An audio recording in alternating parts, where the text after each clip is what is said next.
6:50 de la mañana. Llegó el turno de Julio Alberto Martínez Ruiz.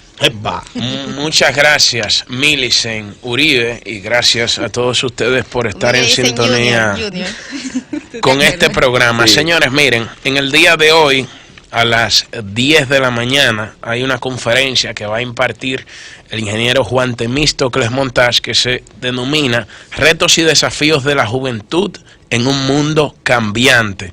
La conferencia de la juventud. Así es, Retos y Desafíos de la Juventud en un Mundo Cambiante. Interesante. La conferencia se va a realizar en la avenida Tiradentes, número 28, en el Salón de Eventos. Y nosotros estaremos allá en esa actividad y sabemos que será muy interesante. Cuando hablamos de desafíos de la juventud en un mundo cambiante, primero vamos a circunscribirnos en el aspecto local. Los grandes desafíos que se enfrentan los jóvenes es, primero, el acceso a la educación. Una educación, los jóvenes de escasos recursos necesitan una educación pública, una educación de calidad, una educación donde los que menos tienen, los que no pueden pagarla, la puedan recibir, y para eso el Estado emprende políticas públicas en ese sentido, con muchos rezagos, pero que nosotros tenemos que encaminarnos hacia emular otros países de América Latina. Cuando hablamos de desafíos de la juventud, estamos hablando desafíos en el mercado laboral, que los jóvenes están activamente buscando empleo y no lo encuentran. Miren el caso de los ninis. Estamos hablando de que hay más, en República Dominicana aproximadamente 400.000 jóvenes en una edad comprendida entre 16 y 24, 25 años están sin trabajar y sin estudiar.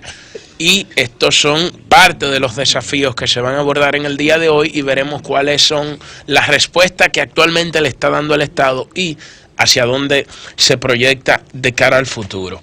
Señores, miren, el mundo está experimentando cambios en el poder económico que llaman la atención y en que nosotros no podemos pasar por alto para que veamos de hacia dónde se está dirigiendo las mayorías o las economías más poderosas del mundo. Miren, Donald Trump en su discurso del Estado de la Unión criticó los acuerdos de libre comercio de los Estados Unidos con México y con otros países y dijo que las empresas norteamericanas han sido grandemente afectadas porque tienen que pagar una gran cantidad de impuestos cuando están en el extranjero. Sin embargo, en los Estados Unidos, otras empresas que se instalan de otros países no pagan la gran cantidad de impuestos.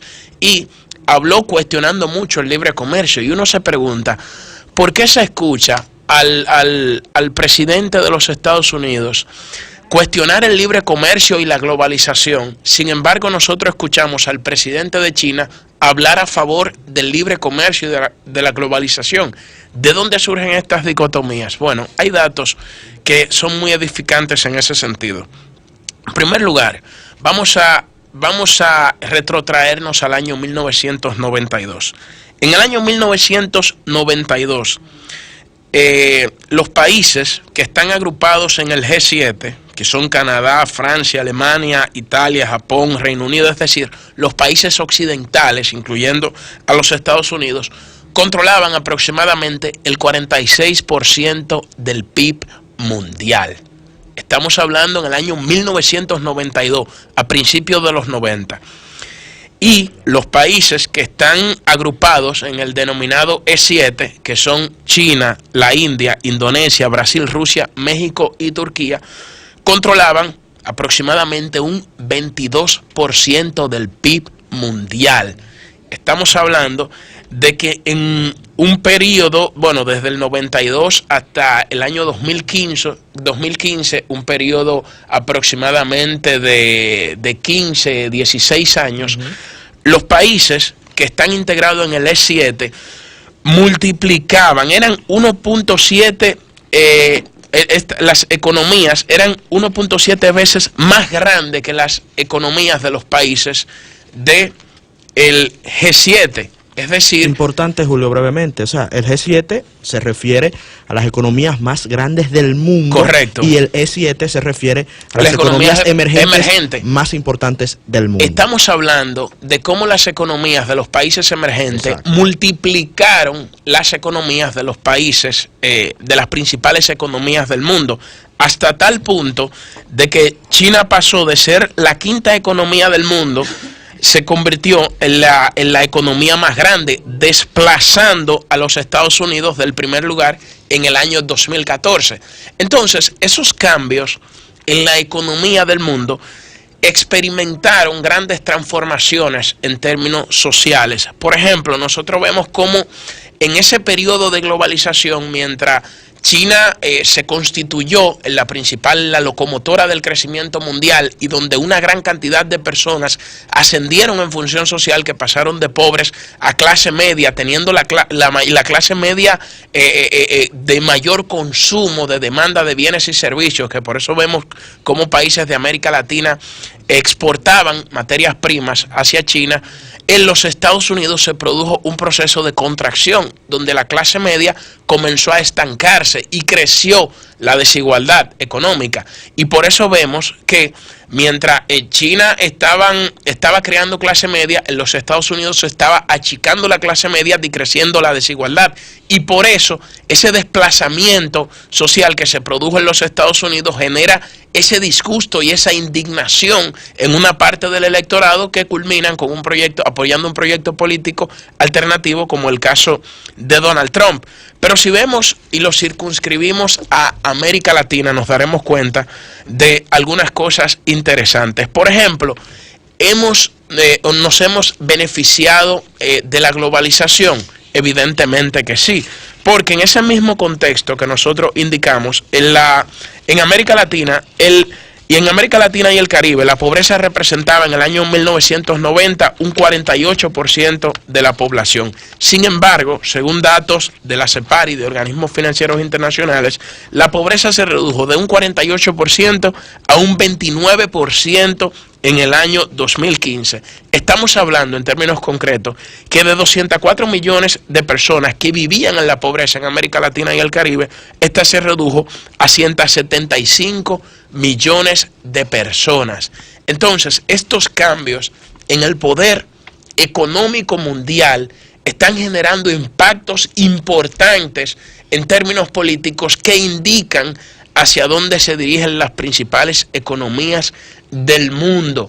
¿Qué nosotros tenemos que hacer como país, viéndolo ya en el plano local de la República Dominicana? Repensar nuestras relaciones con Taiwán y establecer relaciones diplomáticas con China, con la principal economía del mundo, con la locomotora del crecimiento mundial, porque ya el mundo ya está dejando de girar hacia Occidente y se está desplazando hacia el continente asiático, y por eso vemos tantas economías del continente asiático que están liderando los renglones en innovación, en tecnología, en demanda de bienes y servicios, y nosotros tenemos que colocarnos a la par. Yo creo que eso explica grandemente por qué el presidente Donald Trump en su discurso habló sobre un nuevo modelo de inmigración que tiene que implementar y que tiene que regir en la nación más poderosa hasta ahora en términos políticos del mundo, no así en términos económicos, que son los Estados Unidos. ¿Por qué quiere una inmigración basada en el mérito y no basada en una mano de obra no calificada? Bueno, precisamente porque quiere establecer un filtro y así tratar de colocar o reposicionar a los Estados Unidos dentro del concierto de las economías del mundo. Entonces, yo creo que estos son datos importantes que arrojan hacia dónde va el mundo. Miren, brevemente, en otro orden, nosotros hablamos con Joselito, que nos explicaron las razones de su renuncia, tanto de él, de Cristian Beltré, como subsecretarios del Partido de la Liberación Dominicana. Al margen de los cuestionamientos internos que se hacen y que nosotros hemos debatido aquí, de que si es un tema de juventud, de que muchas personas ocupan durante mucho tiempo espacios dentro de las estructuras orgánicas del partido y de que no se ha dado una renovación, nosotros lo que tenemos que pensar y repensar el PLD, y es una reflexión que tienen que hacer las principales organizaciones políticas dominicanas, de repensarse como proyectos políticos. ¿A qué me refiero? A que ya nosotros vemos incluso de cómo los partidos ideológicamente han llegado a un desgaste tan grande, o a lo que Otto von Kirchheimer denomina maquinarias electorales o partidos escoba, es decir, partidos que barren y recogen absolutamente todo el voto de distintos segmentos del electorado, pero han llegado a un punto tal de degradación que se ven como meros instrumentos que funcionan en un determinado periodo electoral, y como instrumentos o centros de pensamiento y de reflexión política se han prácticamente quedado rezagados. Adriano Miguel Tejada escribió un artículo en esta semana sobre Juan Bosch y sobre el pensamiento político de Juan Bosch y cómo el PLD debería de verse dentro de ese esquema, que a mí me parece sumamente relevante. Lo que nosotros tenemos que pensar y lo que nosotros tenemos que ver es cómo garantizamos mayor democracia interna en las organizaciones políticas. ¿Cómo nosotros podemos establecer la meritocracia de que no se ascienda en función de una determinada coyuntura, sino que se respeten las trayectorias de jóvenes y dirigentes importantes que vienen haciendo y aportando grano a grano, haciendo un esfuerzo importante por posicionarse a lo interno de una organización? ¿Cómo nosotros tenemos que establecer que sea obligatorio un debate interno de cara a una elección de un partido donde se puedan exponer y expresar las distintas ideas de los proyectos políticos que convergen o que aspiran a una posición en un determinado momento? Yo creo que por ahí sería que tienen que irse las reflexiones, y hacia dónde se tienen que dirigir las organizaciones políticas, porque no es casual que si vemos las encuestas, más del 60% de los jóvenes en una edad comprendida entre 15 y 25 años sienten apatía hacia los partidos, porque estos han dejado de jugar el rol de representación que otrora desempeñaban. Cambio fuera, Hans.